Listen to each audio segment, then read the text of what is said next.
Eu não sei quem foi que pediu para que eu falasse sobre as mulheres serial killers. Foi você? Não? Ué, então foi você. Ah, eu lembrei de uma. Eu vou contar o caso dessa mulher. Aliás, de uma terrível mulher chamada Amélia Elizabeth Dyer, nascida ainda no ano de 1837. Ela tem uma história repleta de assassinatos cometidos de formas terríveis e cruéis. Dyer era uma mulher que viveu no século XIX. Nessa época, na Inglaterra vitoriana, as mães solteiras podiam pagar as parteiras e outras pessoas para que adotassem os seus filhos. O preço dependia muito da saúde da criança e do envolvimento do pai, mas costumava ser um bom pagamento. Na maioria dos casos, essas cuidadoras de bebês colocavam as crianças em uma nova casa, onde eram bem cuidados em um lar que costumava ser bem amoroso. Nada mais justo, já que as mulheres eram bem pagas. Isso ajudava muito as parteiras que, em alguns casos, quando ficavam financeiramente estáveis, costumavam devolver as crianças para suas mães. No entanto, nem todas as cuidadoras eram assim. E uma delas era a tal mulher chamada Amélia Dyer. Na verdade, ela matava de forma brutal as crianças que adotava e usufruía disso para ganhar dinheiro. Mas Amélia nem sempre foi uma mulher assassina. Não. Ela nasceu em uma grande família na Inglaterra. Recebeu uma boa educação e passou boa parte da sua vida lendo poesias e livros de literatura. Embora tivesse uma vida tranquila, a sua infância foi um tanto, digamos, conturbada. A sua mãe teve tifo, uma doença transmitida por parasitas, quando Amélia ainda era uma criança. Isso causou ataques de extrema instabilidade mental. Ela cuidou de sua mãe até o dia de sua morte, em 1848.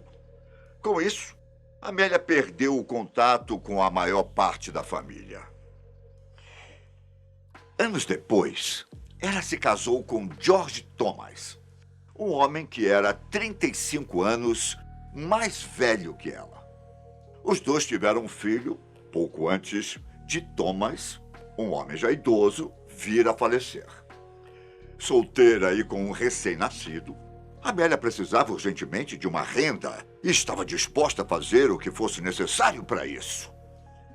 Enquanto era casada, Amélia fez um curso com uma famosa parteira da região onde morava, para se tornar uma enfermeira. A parteira ensinou a Amélia sobre como cuidar dos bebês.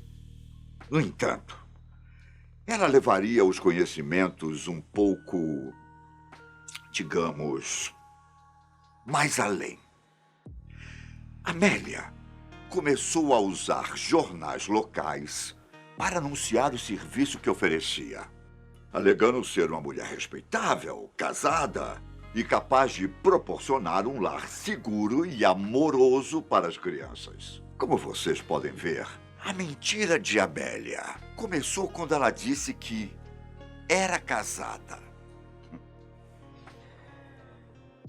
Então, boa coisa não podia ser esperada da parte dela. Ela exigia um pagamento único em troca desses serviços, pois como ela ficava com as crianças, teria gastos para alimentá-las e oferecer uma forma digna de vida. Seria uma troca justa caso Amélia também não tivesse em mente que havia uma maneira mais fácil de receber o dinheiro. e economizar, se livrando das crianças. Uma ideia até genial, considerando que ela também estaria cometendo assassinatos.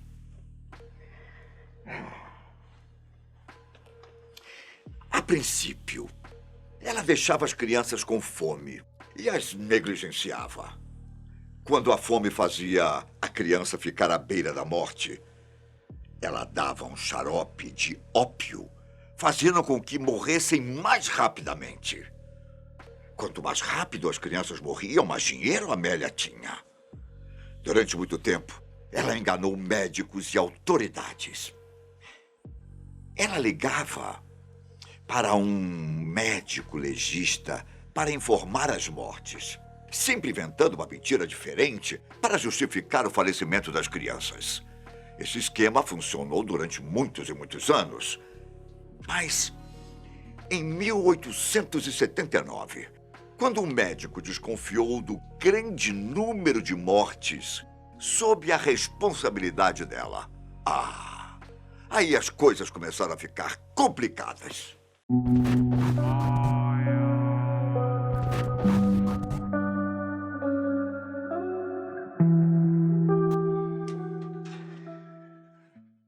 O médico, então, denunciou Amélia às autoridades.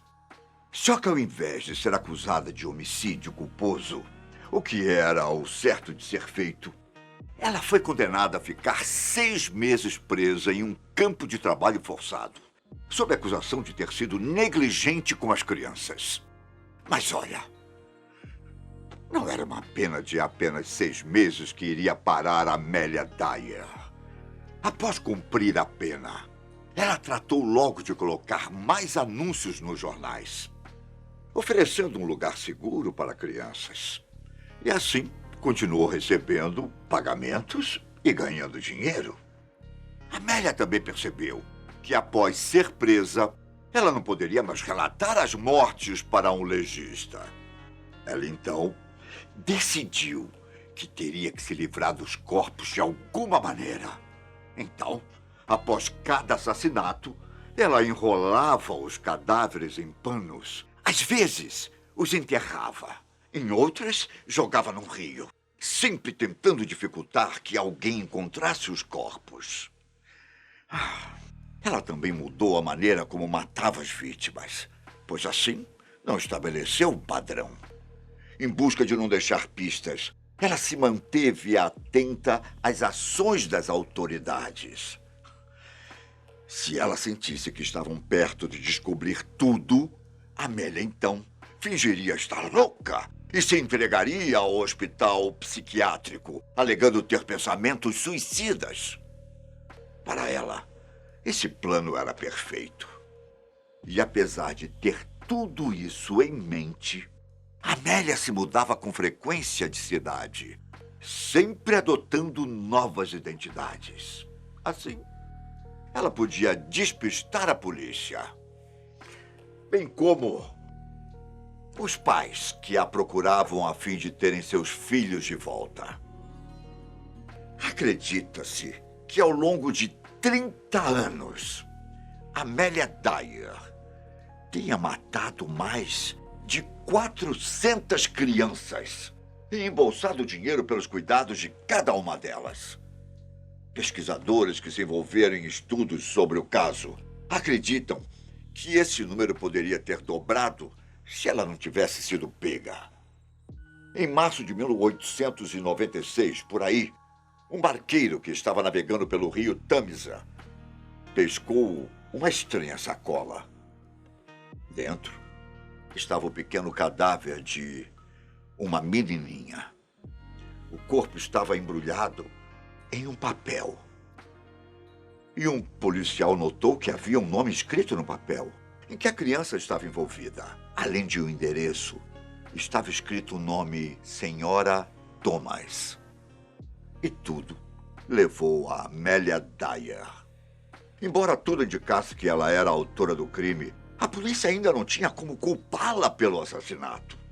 Sendo assim, decidiram montar uma armadilha para pegar a possível criminosa que tinha matado aquela criança. Eles anunciaram um bebê que precisava de um lar. Amélia respondeu ao anúncio e marcou uma reunião. Mas mal sabia ela que tudo era uma emboscada armada pela polícia. Após vasculhar a casa de Amélia, a polícia sentiu um forte cheiro, como se houvesse algo em estado avançado de decomposição. Além disso, também encontraram fitas parecidas com as que estavam enroladas no corpo da criança encontrada no rio. Telegramas sobre negociações de adoções, propagandas e cartas de mães atrás de seus filhos também foram encontradas na casa da criminosa. Eles ainda acharam muitas coisas encaixotadas, como se a Amélia estivesse próxima de mudar mais uma vez. A polícia prendeu e foi ao rio Tâmisa em busca de mais corpos. Eles encontraram, após uma busca, outros 6 cadáveres que Amélia admitiu ter matado. Durante seu julgamento, ela se declarou culpada de apenas um assassinato, ou seja, contradizendo o que havia dito antes. Ela ainda alegou insanidade como uma forma de defesa, citando as suas inúmeras passagens por hospitais psiquiátricos. No entanto, o júri decidiu que suas alegações eram falsas e uma tentativa de evitar a acusação. Em um julgamento extremamente curto, o júri não teve dúvidas quanto à periculosidade de Amélia e ela acabou sendo condenada. No dia 10 de junho de 1896, às 9 horas da manhã, a enfermeira demoníaca foi executada. O caso atraiu a atenção de todo o país, principalmente por causa do grande número de mortes. O caso também provocou uma revolução nas leis relacionadas a esse tipo de adoção, levando as autoridades a serem mais rigorosas. Alguns historiadores traçam paralelos com o caso de Jack, o Estripador, sugerindo que Amélia também poderia estar envolvida. Isso porque os dois tiveram muitos casos que aconteceram na mesma época. No entanto, nunca foi provada qualquer relação entre ambos, que estão entre os maiores assassinos em série da história. Embora estima-se que o número total de assassinatos seja entre 300 e 400, apenas 3 das vítimas foram identificadas e atribuídas a ela. Portanto, investiguem bem com quem vocês deixam seus filhos. Hein? Todo cuidado é pouco. Eu vou ficando por aqui. Mas nos vemos em breve, hein? Aqui mesmo, nesse escritório.